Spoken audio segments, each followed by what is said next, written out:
سامعین، آج ہم بات کریں گے سکون کے جوائنٹ اون آئل پر۔ یہ جسمانی دردوں کے لیے کتنا مؤثر ہے اور یہ آئل کس عمر کے افراد کو کس طرح کی دردوں کے لیے زیادہ موزوں ہوتا ہے، اور آرتھوپیڈک سرجن کی اس آئل کے بارے میں کیا رائے ہے۔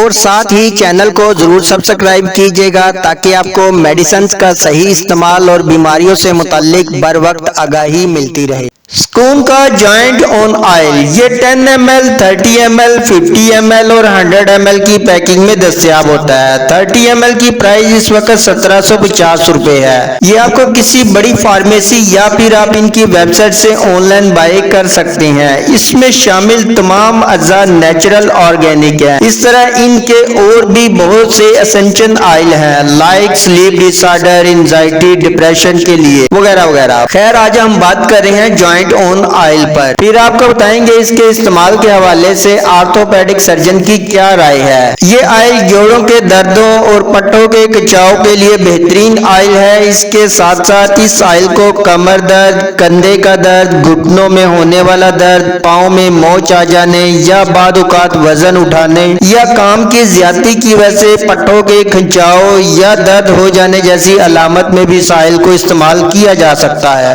اور اس کے کافی بہتر رزلٹ ملتے ہیں۔ آرتھوپیڈک سرجن اور ڈاکٹر کی اس آئل کے بارے میں رائے ہے کہ اگر آپ کی دردیں یعنی پین کافی پرانی ہے، خاص طور پر ایجڈ لوگوں میں، تو اس طرح کی پین میں یہ آئل بہت زیادہ افیکٹو ثابت نہیں ہوتا، کیونکہ وہاں پر یہ اکیلا کام نہیں کرتا، بلکہ اس آئل کے مساج کے ساتھ ساتھ آپ کو اورل میڈیسن بھی لینا پڑے گی، یعنی کھانے کے لیے میڈیسن آپ کو استعمال کرنا پڑے گی۔ اس لیے اس آئل کے استعمال سے بوڑھے لوگوں میں پین ریلیف پروسیس تھوڑا سلو ہوتا ہے، جبکہ 40 سال تک کے افراد میں اس کے رزلٹ بہت بہتر پائے گئے ہیں۔ اگر اس آئل کے استعمال کی بات کی جائے تو پین سے متاثرہ ایریا میں اس آئل کے 5 قطرے ڈال کر ہلکے ہاتھوں سے مساج کریں۔ اس آئل کی مالش کے دوران آپ کو گرماہٹ سی محسوس ہوتی ہے اور لائٹ سی اسمیل بھی۔ اگر پین زیادہ ہو تو اس آئل کو صبح شام بھی استعمال کیا جا سکتا ہے، اور بہتر نتائج کے لیے متاثرہ حصے پر مالش کے بعد گرم پٹی لپیٹ دیں۔ اور آپ کے ذہن میں کوئی سوال ہو تو آپ کمنٹ سیکشن میں ہم سے پوچھ سکتے ہیں۔